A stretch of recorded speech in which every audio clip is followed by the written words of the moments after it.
508-222-1320 is the number. 508-222-1320. Oh, boy. Okay. Don't live your life after movies. This texter, whose number and name shall remain silent to protect the guilty, I tried to imitate a move I saw in an adult film, wound up in the hospital for a week. Oof, oof. Isn't there a show about that now? Probably. Yeah. Sex sent me to the ER or something like that. We're not going to discuss that any further. 508-222-1320. How you been, Steve? Good. I like this new studio. Seems more roomy, like the other one just seemed like a cave, Yes, exactly. A lot more room here, and Yeah. we can gaze out upon Union Street, and people can gaze in upon us, which is. I've only gotten the finger twice while doing this. I've had one protester. I've had two people give me the finger, but that's okay. I want to know how many Henry Roman gets. Oh. He's a great guy, though. I actually listened to him. But. Oh, I've heard you call Henry. Yeah, there you no, go. Henry. It just goes. Henry Roman is a perfect example of the power of a cult, because he is a wonderful, wonderful, wonderful, intelligent man. But something went wrong somewhere in his life, and he supports Him. Yeah. Turning his back on everything he was taught in school, about facts matter. Yeah. Turning his back on everything he was ever taught in whatever church he attends. And turning his back on everything that represents basic human decency. No, see, that's what I realized, what a tremendous problem we have. Yeah. When someone as wonderful as Henry Roman really sincerely supports him, Full of sugar. Things are broken. He makes it go down easy. You know what I mean? It makes it okay, interesting. Agent 18 says, hey, how come no talk about the 13 women arrested in Pawtucket massage parlor sting? I did not know 13 women were arrested in a Pawtucket massage parlor sting. Oops. Missed that. Yeah, I should read the Providence Journal more. I read 5 newspapers a day, but that's not one of them. And I'd be more up to date on that kind of stuff. Darn the luck. 508-222-1320 is the number. 508-222-1320. I want to do one last thing before we get to our 11 a.m. break. Oh, this is for Jim Corbin. And I'm reading this story now because it's almost 11 o'clock, and we will not be able to talk about it, thank heavens. Jim has expressed an affection for dolls in the past as therapeutic tools for certain people. He's wrong, but he suggested that. Did you know there's now such a thing called a digisexual? Do you know what a digisexual is? I don't know what I imagine. So now we have to do LGBTQD. We got to throw another letter in there. A digisexual. That would be someone addicted to sex robots and other sex scenarios involving them. And yes, I'm bringing this subject up now so we don't have to talk about it. If you're one of them and you want to stop, the fine folks at Sherry's Ranch say they've got a cure. Roxanne Price says her digisexual therapy will allow a robot addict the opportunity to get it on with a genuinely open sex partner and release long-standing inhibitions. She goes on to describe her service as being as akin to being reborn or not. Wow, that is a strange story. Thank God it's time for our 11 a.m. break. We'll take a break, come back on the other side, and I'll talk to Stephen about your new book. Yay! Now, there's nothing about rap in your new book. No, and there's sure as heck nothing about intimate relationships with a robot in your new book. Nope. No, although there are lots of intimate relationships in your new book. They're there. They're there. We'll be right back after this on 1320 WARA. Here's Marvin Gaye with his song, Can I Get a Witness? Sad day today. Marvin Gaye, on this day in 1984, at the age of just 44, was killed by his own father. His father received probation after he pled guilty to voluntary manslaughter. Ned, this is for you. On this day in 1978, the Philadelphia Fury soccer team made its debut. The team was owned by Paul Simon, Peter Frampton, James Taylor, and others. I don't know if that's the Philadelphia Fury of the North American Soccer League or if that was one of those indoor teams. I do not know. And then lastly, on this day in 1956, Elvis Presley filmed his first Hollywood screen test. The amazing thing is, at some point after April 1st, 1956, he was given an opportunity to film a second Hollywood screen test. When it comes to Elvis Presley, I'll admit I'm wrong when I think Elvis Costello is the only Elvis that really matters. Elvis Costello's music, a far greater impression on the world, far greater impact on the world than my beloved Elvis Costello. But God, what a lousy actor. Speaking of someone, I don't know what your acting ability is, Steve, but I know you're a pretty darn good writer. We're talking to Steve Theberge. Yep. Am I pronouncing that right? Good enough. How does your mom pronounce it? Theberge. Theberge. That's from Canada. Okay. That's the French... Canadian, yeah. Yes. Theberge. So Etienne Theberge would be the real French way to say Yeah. it. There it is. But you have a book out, the Met-She Alliance. It is the sequel to the Met-She Message, and that's where we met when you came in to talk about that book. Was that 2 or 3 years It ago? was only a year and a few months ago. Wow. December 27th, 2017. In this sequel to the Met-She Message, the author, that's you, presents us with a true maelstrom of emotions and conflicts, journey along with him to the surprise ending for all of the main characters, both human and alien. Just give our listeners the basic theme of the first book, the Met-She Alliance, and this follow-up, the Met-She Maelstrom. Well, there was dual race that developed. Let's say there was a race on Mars, so we'd have two people in the solar system. They went exploring the universe together, or the galaxy. Mm-hmm. They discovered us in ancient times, and Andre in the first book they give a message to, and they want to help us out in different ways. And somehow after he gets the message, he gets disenchanted. A lot of things go wrong in Andre's life. And now the Alliance, it's the Met-She Maelstrom's actual name, but... Oh, what did I say? Alliance, but that's okay. No, the Alliance was the first one. The second That was a Met-She message. But anywho, there's a lot of conflicts in there because there's hybrids. The races decided to hybridize, I guess. Yeah. Mate. Knock knees. Yeah, there you go. So there's some problems with that because some of the hybrids are roguish. They have bad tempers. One of them comes to Earth. She wants to rule Earth because she was treated very badly as a child. Yeah, primarily by her father. Yeah. Yeah, definitely. So, conflict just continues with and then they try to escape. I think you did a pretty. Were you surprised by the ending? Yes, I was. That's good. Yes, I was surprised by the ending. And by the way, I do see the cat now on the cover of the book, which I completely Yeah, I missed thought the that was a first good time. trick by my cover designer because it's like, Yeah. I can see that. Yeah. I couldn't see that. Now, Andre is one of the main protagonists in the book. And as we discussed last time, I get the sneaking suspicion that Andre is a little bit autobiographical to the author. Even after reading the ending? Well, okay. All right, not perfectly autobiographical. Right. But no, it's definitely. I took a lot more liberties this time, so yeah, it's autobiographical. Yep. And this book moves very, very quickly. Short chapters. Yep. And all kinds of characters and their lives intertwining, and it's very, very good. But how is Andre's background similar to yours? And then where are the places where it's very, very different? So when people do read it, they don't get the wrong idea. I would say it's pretty. Let the reader decide. Okay. I mean, the science fiction. Obviously, I don't have psychic abilities and stuff. I'm not. But have you been contacted by any alien creatures? Never mind 2 or 3 different alien races. Not lately. Not. Okay. But his background. I switched brands. It helps. You know? But the main character does have vision issues.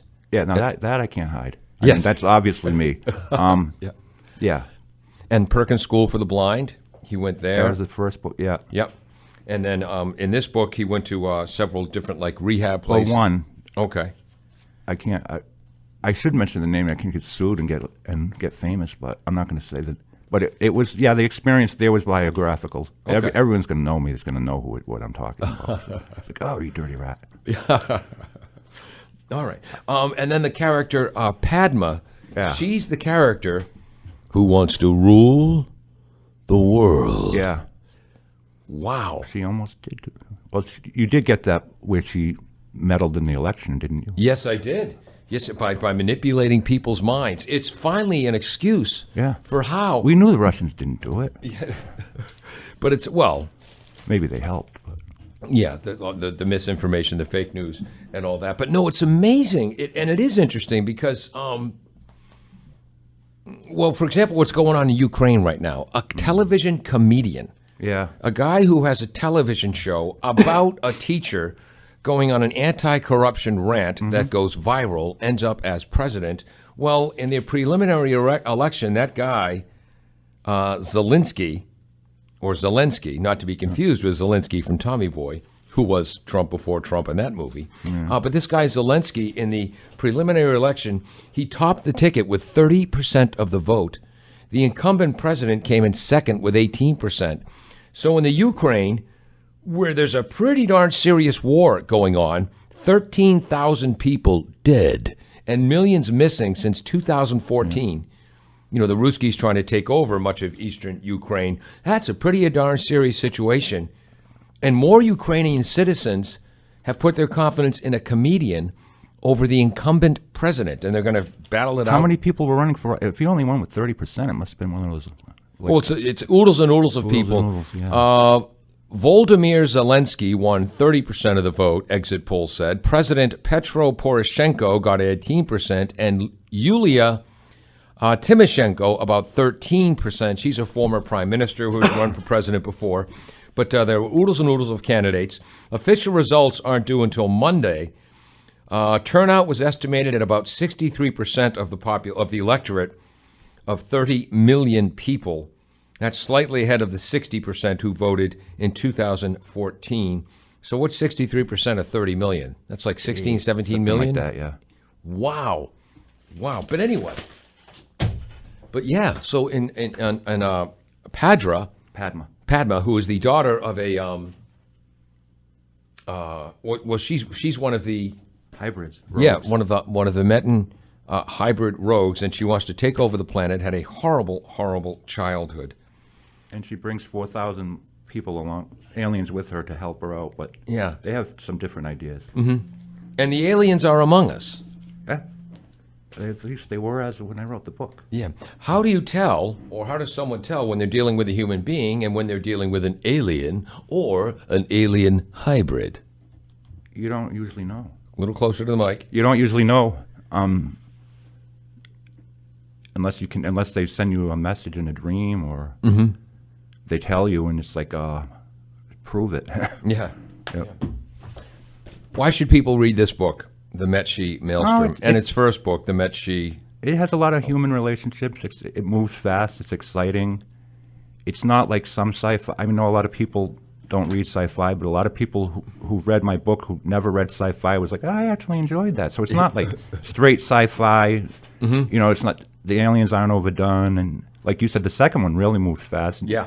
It's just like I don't care what genre you have. It's just the characters and how they interact makes it more worth reading than just what kind of book it is. The interpersonal relationships or inter-alien, Yes, intergalactic. Oh, yeah. Yeah, you've got to care about the characters. Yeah. Which that was the one flaw in your first book is that the first half of it when you're going through Andre's background. Little on. No, I agree. I actually took that into heart when I wrote the second one.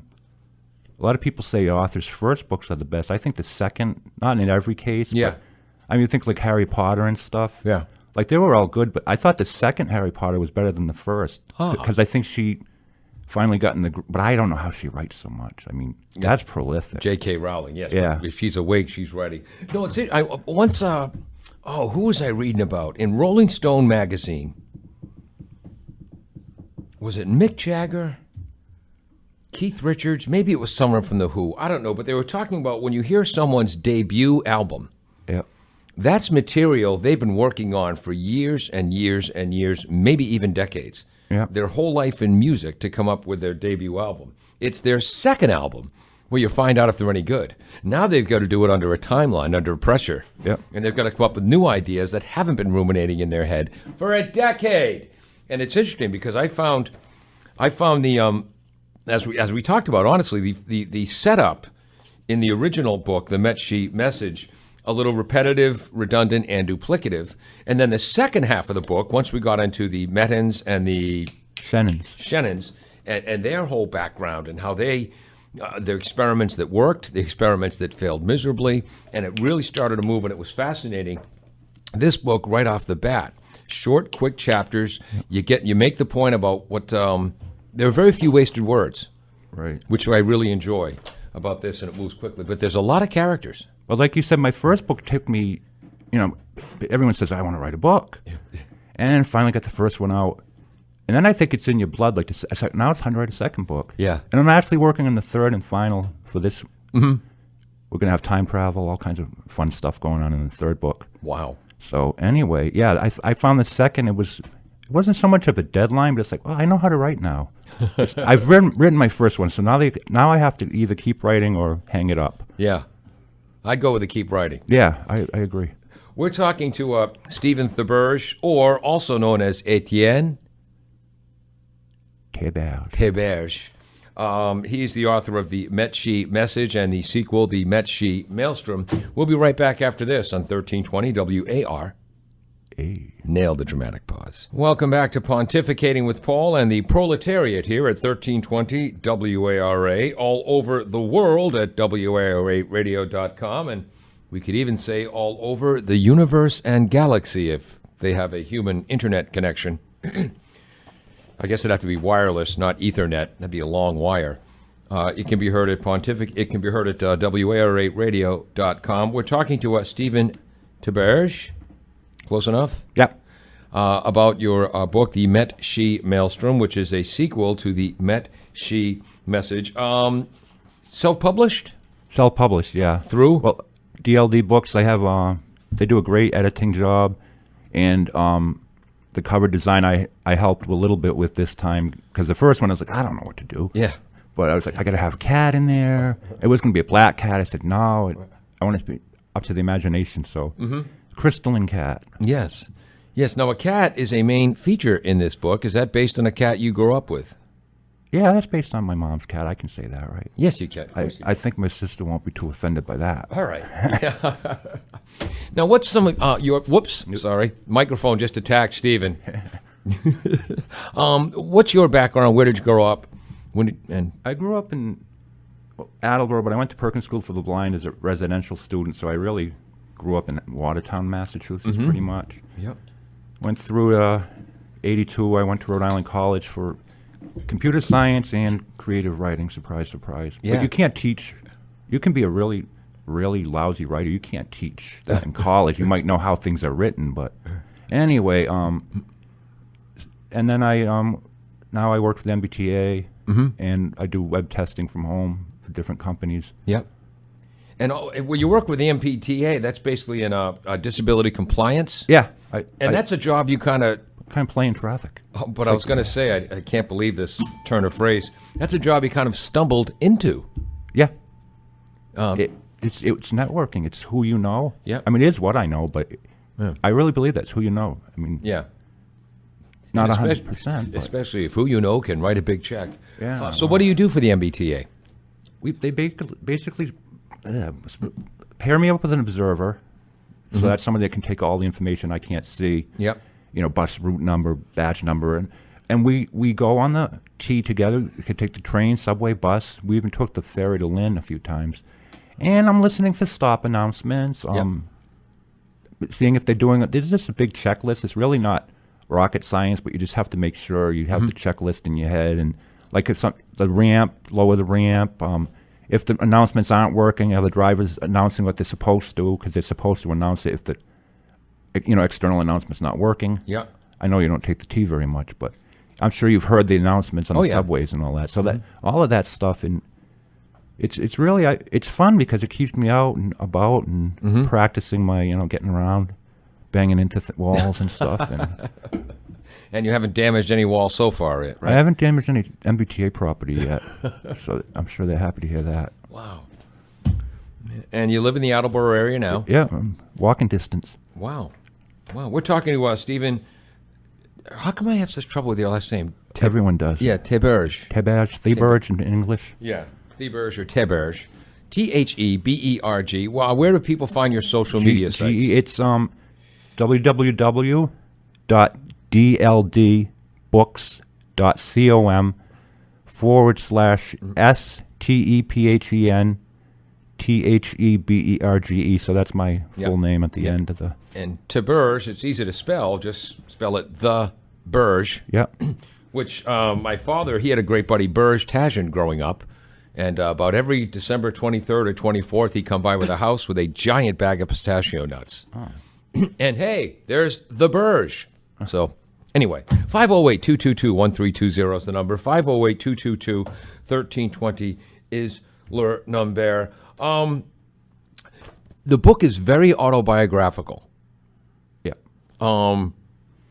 Do you feel a little bit vulnerable putting out that much information about yourself?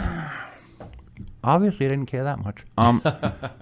I thought about it, but I was like, just write what you know. Yep. People that are going to know me are going to know me. Mm-hmm. It's me. If they don't know me, well, they're going to know now. Yep. But like I said, it's not 100%. I mean, I took more liberties in the second one. Yeah. No, I don't really feel that vulnerable. I mean, if you don't know me anyway, it's not going to matter. Yeah. I guess some people have said my first book is like, you gave too much information. You made your mother look like a bad mother. I said, I was just saying what happened. I wasn't judging my mother as a bad mother. I don't think you made your mother look like a bad mother. But it's interesting how people get different assumptions and ideas. Like, if I would have said she was a bad mother, God, I would never say that. Yeah. But if she was a bad mom, like Padma, she was bad, right? Yes. You know it. I tell you she's bad, or you know by how she acts. So But I think with family, it's more touchy because it's like you're too much information. So half of them are dead. Ones that are alive are too old to sue me, and bring it on. I want to be famous. No, but it's amazing. In your first book, I didn't see your mother as a bad mother at all, but I did see her as exceptional because she had a son who had some limitations, some disabilities, primarily vision-oriented. And gosh darn it, she wasn't going to let that hold her son back. And I thought what she did was gave you a lot more freedom than maybe other moms would have, considering your vision issues. That may have seemed, mean or uncaring in the short term. In the long term, that was the best thing for you, don't you think? Yeah. I would say, we don't have a psychiatrist couch. I'm sorry. We shouldn't talk about someone's mother without a psychiatrist couch in the studio. I apologize. Yeah, you gotta get some cigarettes over there laid on the couch. Like the old days, Yes. Wow. 508-222-1320 is the number. 508-222-1320. Now, a lot of novels, there's stuff about sex in the books because there's a lot of sex in real life. Now, is this a science fiction novel that happens to include mentions of gay sex? Yeah. Or is this a gay science fiction novel? I'd leave that up to the Amazon people. Okay. Do the ratings. It depends if it's a bestseller because it's a gay science fiction novel. That's fine, but I just think it happens to have some gay stuff in the science fiction. I didn't really write it as a gay science fiction, even though the main character, it's. But it wasn't the main. Well, I guess it was more than this first one, but But that's kind of like I'm not really probably going to do that in the third book so much, but. I was tiptoeing around. I said, either write about it or don't. And I didn't want it to be like a 20 pages of sex. Yeah. But I said, I don't want to just tiptoe around it and so just throw it out there, get over it, and move on. Yeah. So at least if you were shocked, you didn't have to read it for like 10 chapters in and you say, oh, this is awful, No, and it didn't get into any graphic detail, No. And then I rolled to my left side and all that. God. But no, it is interesting because in your first book, you kind of beat around the bush on the issue. On the second book, you just threw it out there, but you didn't linger on it. And I was second guessing. I said, should I do that? Yeah. So it could be a lot worse. But it's just a sprinkle. It's in there. But, and some people might be a little thrown by it. But considering some of the stuff that passes as rated R nowadays, when I was a kid, forget it. Yeah. That book would have been banned in my day. Yeah. Well, it's also, that always kills me about,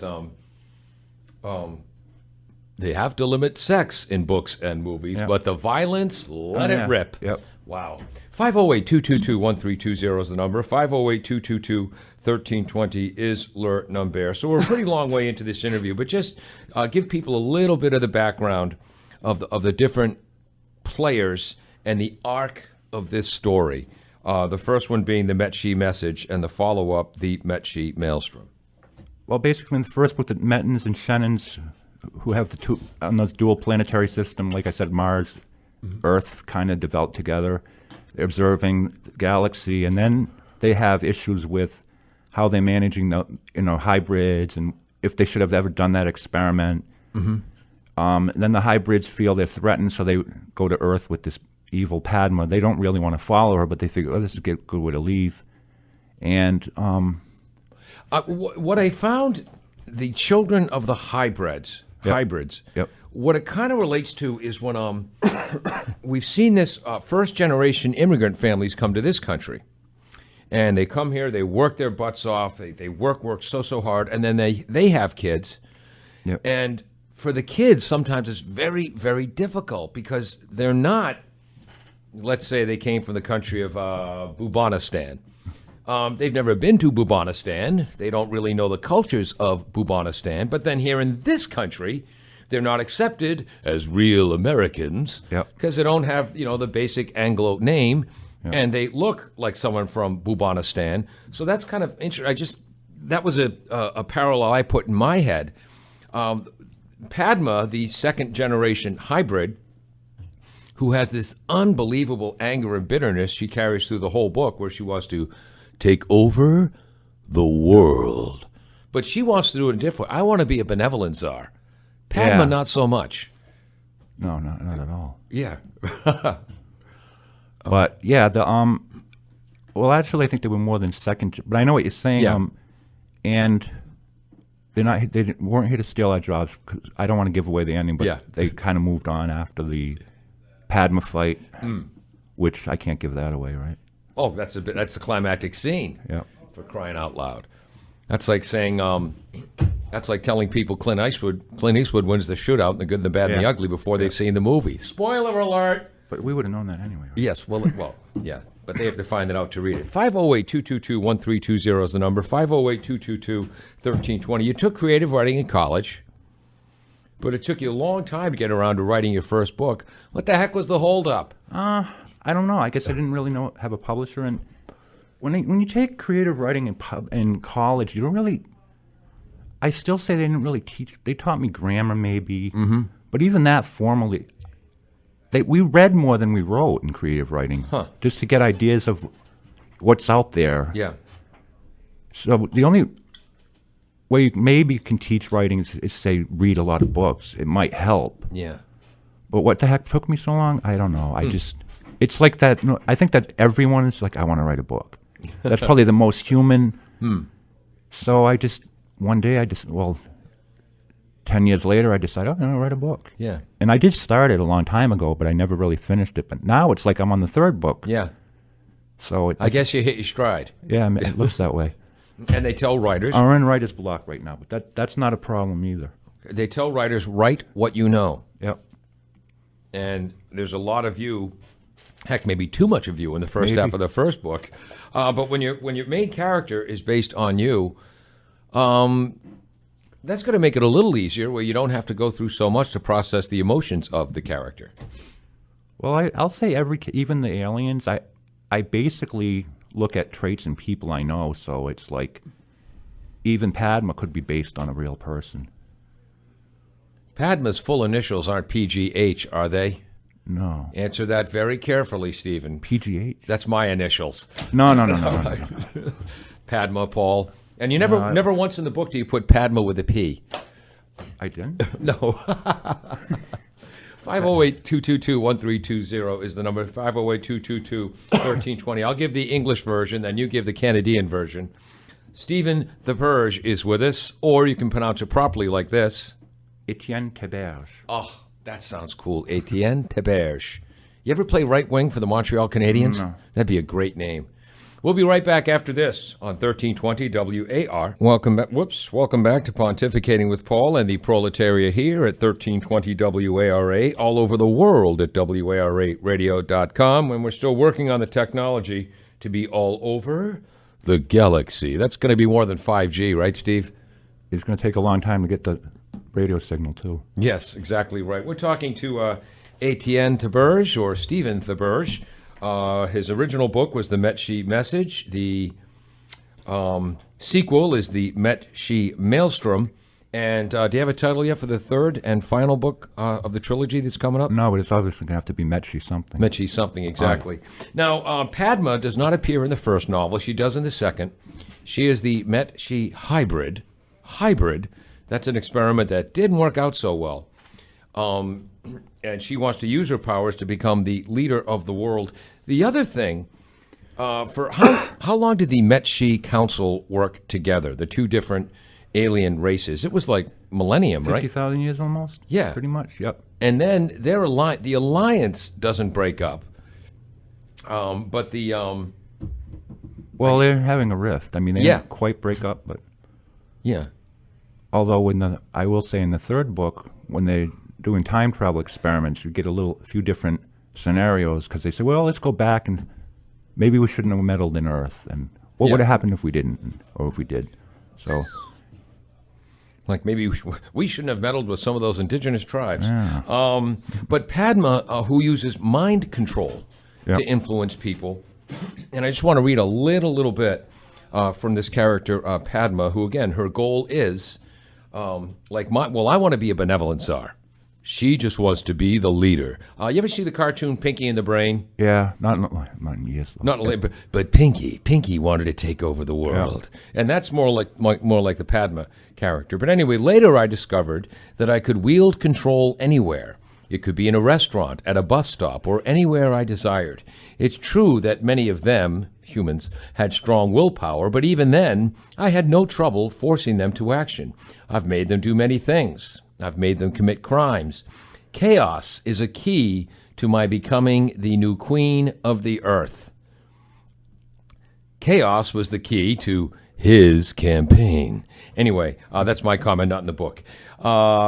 When their race is so confused, frightened, and out of hope, I will be able to ascend to my rightful throne to rule over this paltry planet. Now that's paltry planet. Yes, paltry. But that's a scary, scary thing, because we see.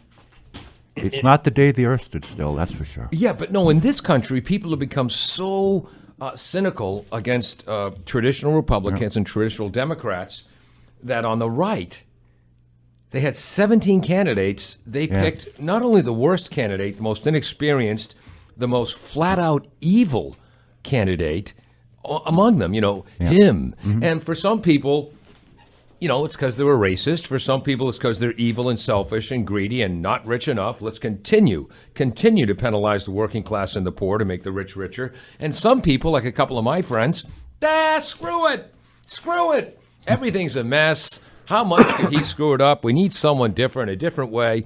And even though he lies constantly, because he lies so authentically, he sounds authentic.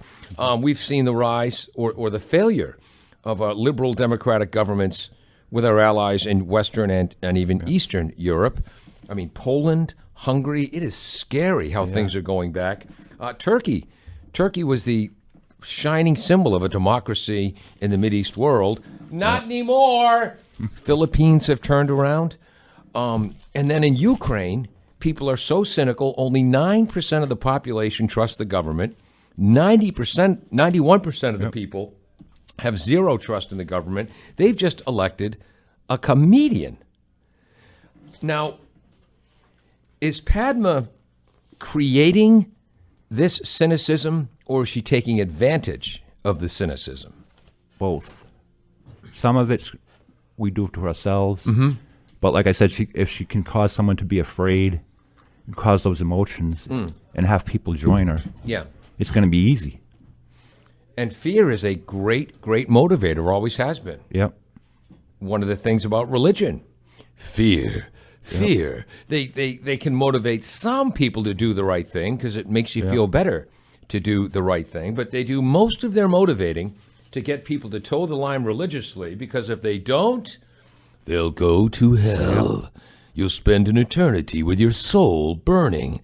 Wow, and trust me, an eternity with your soul burning, that's even more difficult and more damaging than listening to 3 hours of Sean Hannity. Honest, it is. Wow. But 508-222-1320. Anything else you want to talk about in the book that I may have missed or that should come up? I think you nailed most of it. I just think even I'm going to ask you the question. Did you feel any sympathy for her near the end? Padma, that is. I'm not saying you're going to fall in love with her, but No. didn't you feel like when you read the chapter of her bad childhood? Let's put it that way. Yeah. No, she had a miserable, horrible childhood. Her mother was a strong character. Her father was just... Yeah, well... her father was just a beast of the galaxy, an abusive, angry father. I mean, that doesn't excuse everything, but... No, I had more sympathy for her early on. Early on. Well, yeah, we can't forget that she was a drug user. Yes. So... And what was the name of that drug? Drosp. Drosp. D-R-O-S-P. Play on words, right? Drops. Yep. Drosp. Yes, exactly. And that was it more like meth or heroin? It was probably more like meth than heroin. Yeah. Because it gave her really wild delusions and or some bad acid or something. Yes. Yeah. Something on that idea. Kind of like the brown acid at Woodstock. I'm too young for that. Yeah, so was I. That's good. I just remember that statement. I hear about it all the time, though. It's your own trip, so do what you want, but just be forewarned. Yep. So yeah, I had more sympathy for her early. But your character Andre Yep. went through some drug abuse issues as well.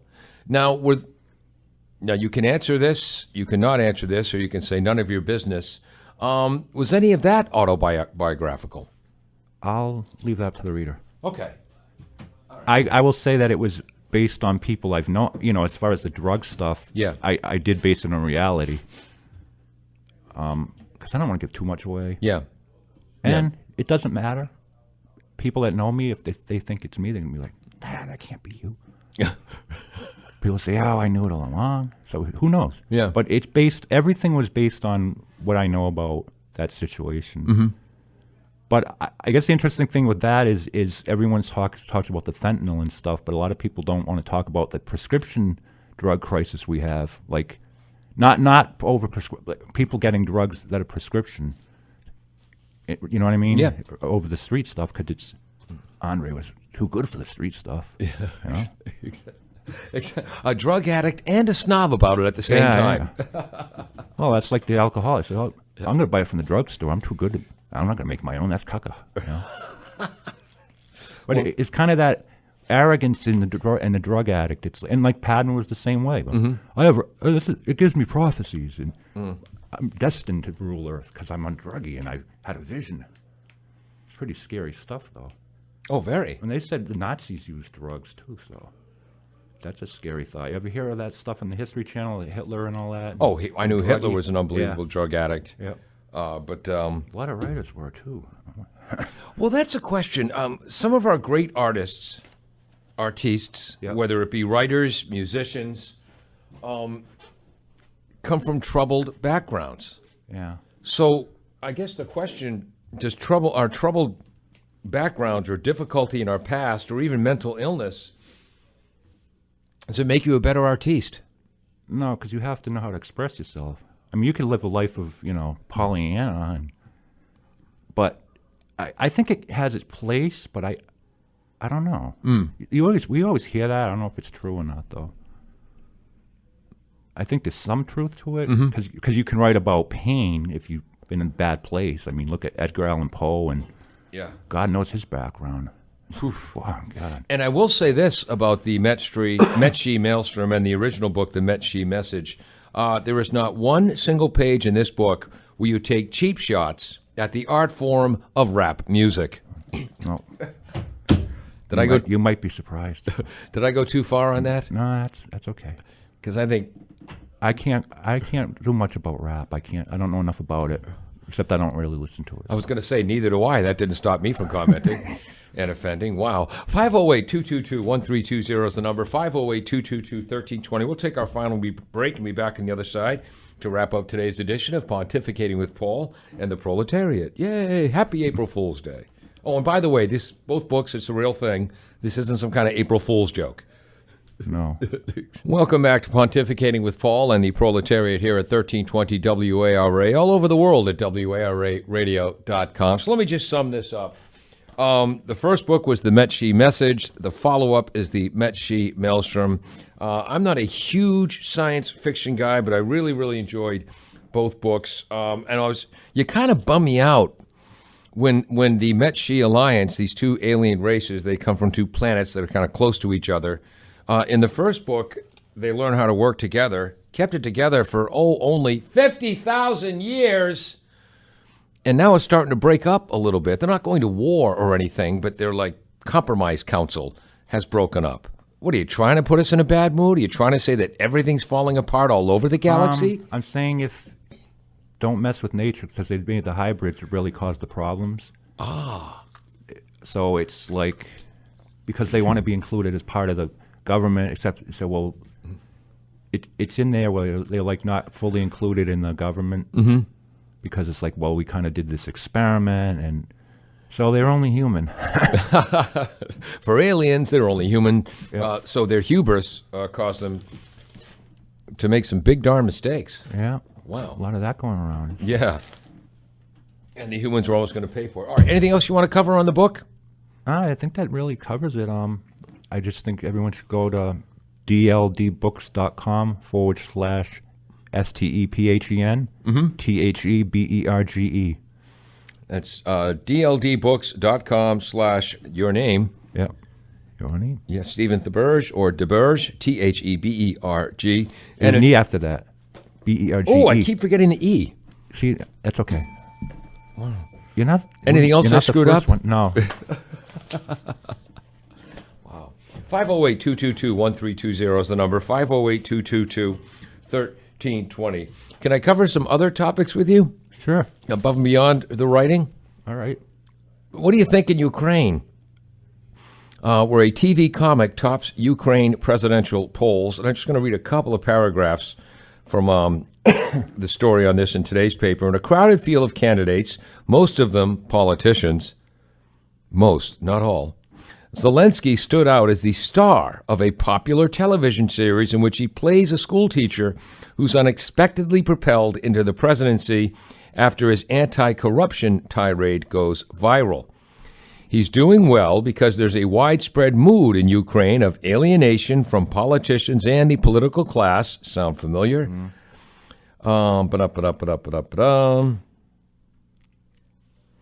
Where is it? He's the only candidate who is not contaminated with our politics, said one of the experts. The basic knock on politics in Ukraine is that ever since the country declared its independence from the Soviet Union in 1991, it's been run by a government of oligarchs for oligarchs. Avenues for the abuse of government, contracts, and other corruption have been reduced but not eliminated. Blah, blah, blah, blah, blah, blah, blah, blah, blah. Ukrainians seem more fed up than ever. A mere 9% say they have confidence in the government. 91% see it as corrupt, according to a Gallup poll in March. This gave rise to Zelensky. I'm almost done reading. I know that's boring. I'm almost done.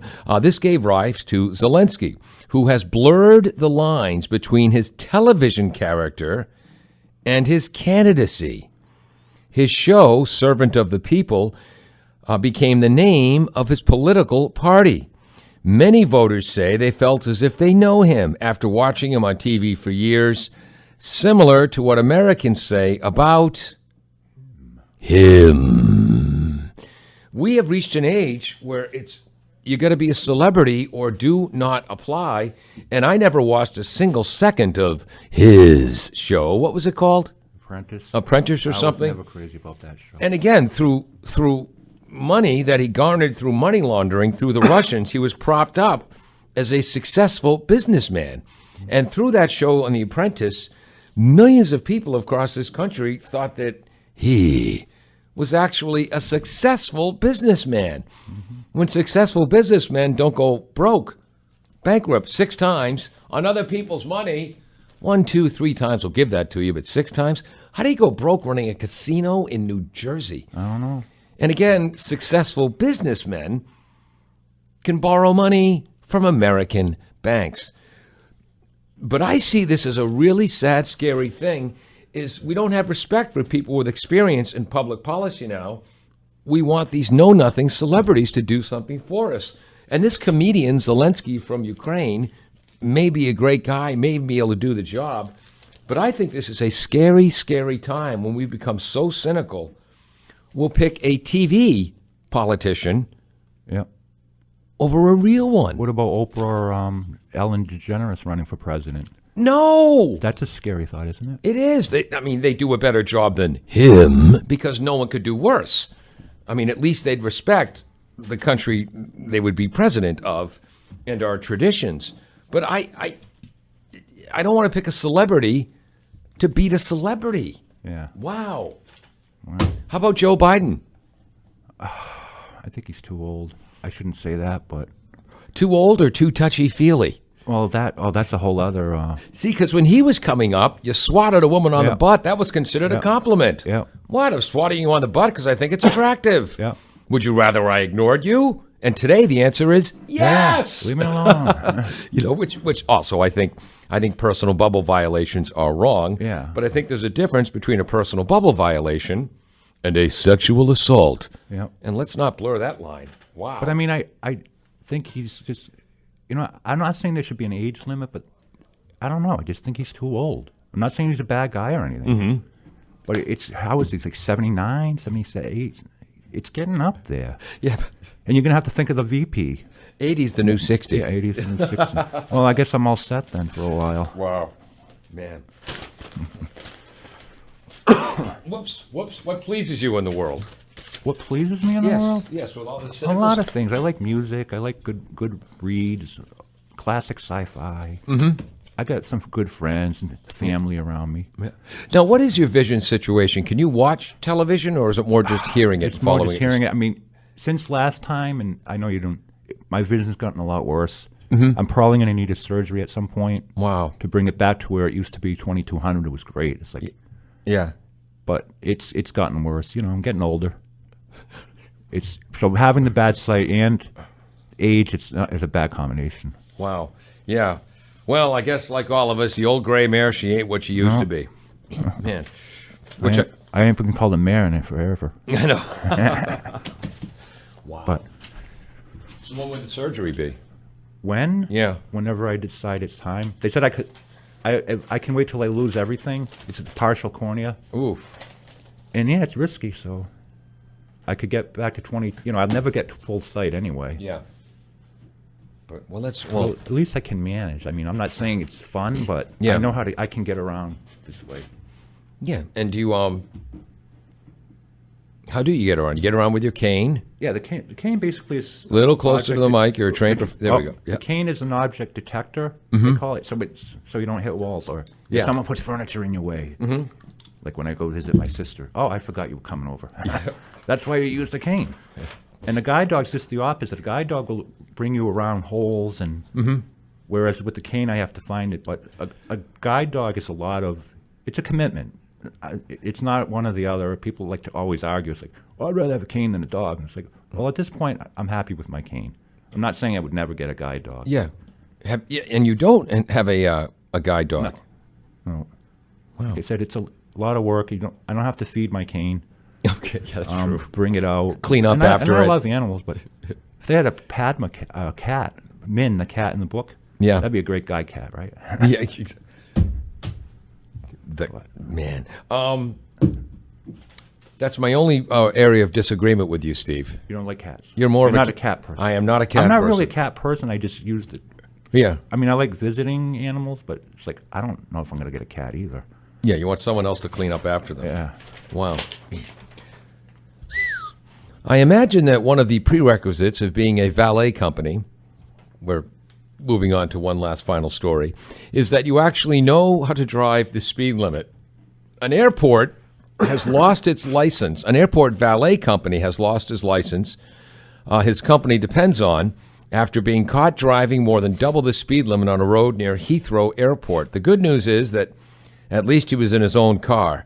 Navdeep Singh Randhawa was clocked going 145 miles an hour in a high-performance BMW M6 through a 70-mile-an-hour zone on the M4 highway. Don't they go by Kilometer. kilometers over there?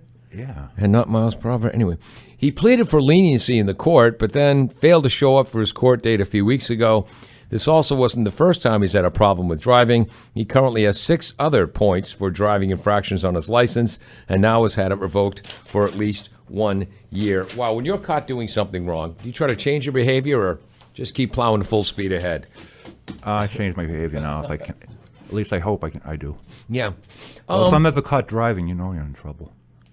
Or I'm Yes, in trouble. exactly right. Well, I think if you're a caught driver, we're all in trouble. Yeah, we are. It would be worse than the aliens taking over. Yes. So there it is. The original book is the Metshi Message. The follow-up is the Metshi Maelstrom. You can go to DLD. I leave out the www. No, you don't need It's that, 2019. Yeah, you're right.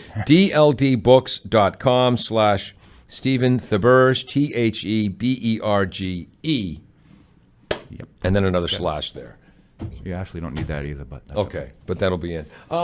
Last question. Disability services in Attleboro. Disability services in Attleboro specifically? Yeah, you pleased with them, displeased with them? I'm not really familiar with specific Attleboro disability services, which is probably a good thing in that I don't need them. Yeah. I do use Mass Commission. I'm actually not familiar with specific ones, disability services in Attleboro. Huh. But I would be glad for anyone to send me information if they had it. You're big time in us, huh? Yeah. Okay. Last question. I Do thought you- that was the last question. No, That's no, okay. I lied. That's okay. Do you tell people you listen to this show, or do you keep that to yourself? I tell some people that would be interested. Okay. What group of people would that be? My closest friends. Wow. It's like, but if they're liberal, it's okay. Oh, Even if they're not, it's listen to this show. No, because I'm serious. I explain that it's, you kind of like random. You don't really. I mean, you have a plan, but you don't sit there and talk about him unless it really gets to you. But yeah. you- No, I you- try to you keep ki- that you to late in kinda- the You show. kind of like freestyle. So Yeah. it's like coming in here. I wasn't worried about. I knew you didn't have a list of 50 questions. I mean, I'm sure you had some specific. Yeah. Specific, but you weren't. It wasn't like a. I don't know. Interrogation. Yeah, interrogation. Why did you write this garbage? No. All right. There's lots of sex in it, Steve. Lots of sex, yeah. And there it is. Lots and lots, huh? For the second time, the microphone attacked They you. said sex sells, so There it is. haven't had any texts or anything. So. All right, we are out of time. And Amy Goodman is next with Democracy Now! Tonight at 6. Everything you want to know about mental health, but we're afraid to ask.